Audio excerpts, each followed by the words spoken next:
L11cd1, track 24. Can you tell us a little bit about the case and what made it so special?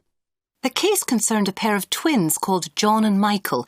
They were, I suppose, in their late teens, but they were absolutely tiny and they wore thick glasses. They used to get laughed at school because, in a conventional sense, they weren't very bright or social. They were outsiders. Well, that's right, outsiders. But they had an amazing gift.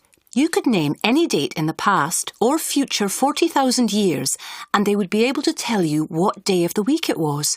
So I could say, for example, the 5th of June 1376, and they could tell me it was Sunday or whatever. That's right. Or the 10th of July 2099 And they would say Monday. But that wasn't all.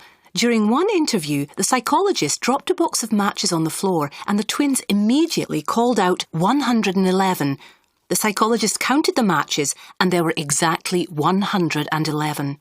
And the twins hadn't counted them. No, there was no time. As soon as the matches hit the floor, they knew there were 111. Now, another thing the twins could do was remember extremely long sequences of numbers. You could say a number of up to 300 digits, and they were able to repeat it back to you perfectly. So they basically have an extraordinary ability with numbers. Not only with numbers.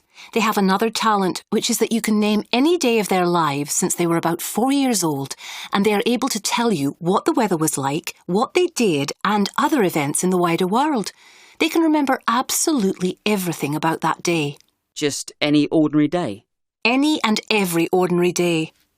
Obviously the twins, John and Michael, were studied at length by various psychologists, educators. Yes, they were.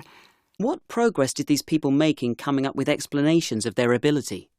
I think the main thing is that we realise that John and Michael's ability is actually a visual one as well as mathematical. If you ask them how they do it, they say they can see the answers. When the box of matches fell, they saw 111. It wasn't a calculation. Similarly, they can see themselves as 5-year-olds. Somehow they have an ability to record incredible numbers of things in the mind.